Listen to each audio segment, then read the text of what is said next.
Misery was released 35 years ago, starring Kathy Bates as Annie Wilkes, an over-obsessed fan of an author played by James Caan, who after he gets into a car wreck, she takes him back to her place to nurse him back to health. Or does she? Confessing to him that she's his #1 fan. Only, he begins to realize appearances aren't all as they seem with Annie. She is insanely manipulative. She has an unbridled temper and a dark, violent history that suggests maybe he won't be getting out of this situation in one piece. I chose this film to be the next part of my 52-week horror movie challenge under the prompt to find a movie based on a book. And obviously, the most prolific horror author of our time, with probably the most adaptations created from his bibliography, is none other than Stephen King. Obviously. So I knew that I wanted this week's film to be one of his adaptations, but I'd already seen so many of his movies before, and I've been trying to keep my selections to films that I've never seen, and one such film came to mind,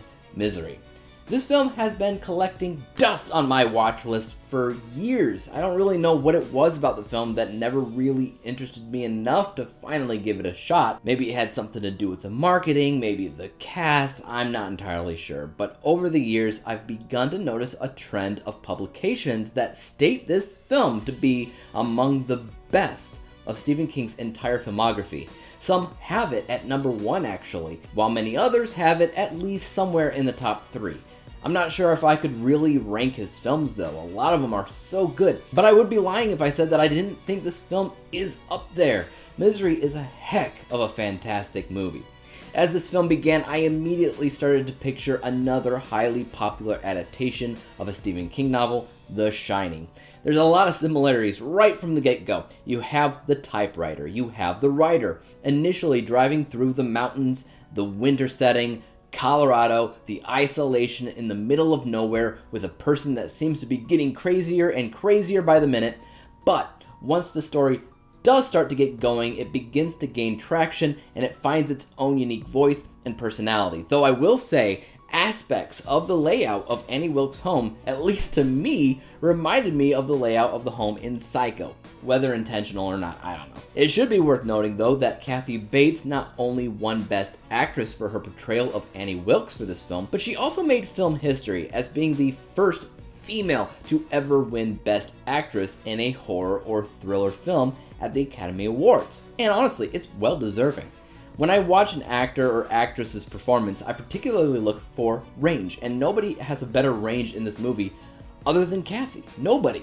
She goes from the sweetest angel in the world to the most demented, manipulative psycho that I've ever seen. Her character alone is so good that I would have loved to see her be dropped into multiple other stories. It's particularly really good because it's also realistically conceivable. And being alone with this woman in the middle of nowhere while physically injured and unable to escape is insanely tense. James Caan as this wrongfully imprisoned writer forcing to do her bidding at all times or suffer the consequences was handled really well. The pacing and the performances all created constant edge-of-the-seat thrills. From the very beginning, the film creates 4 paths that could have happened.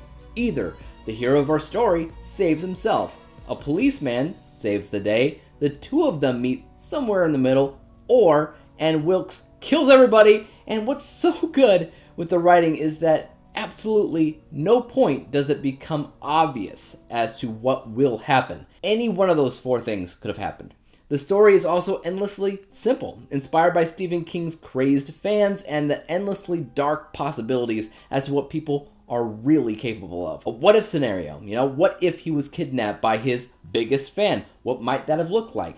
I love how the king of horror can write about literally anything and make it psychological and scary, including writing about his own fan base.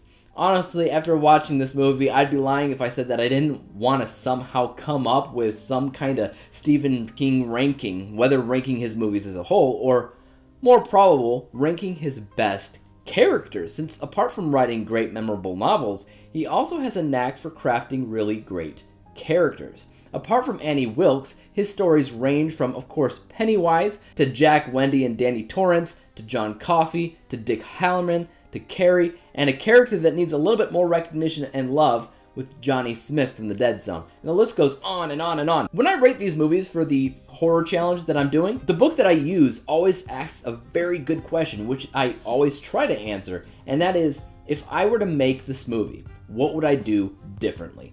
I have been able to answer that with every other movie for this challenge, but not for Misery. Honestly, the film feels timeless for being over 3 decades old, but I suppose if I am to nitpick one thing, that would be my man James Caan. He's playing this incredibly famous author. He has written countless books. He knows what he's doing. But he also types on this typewriter one finger at a time like a child, and I found that to be maddening. I get that not everybody knows how to actually type, but usually authors do, you know?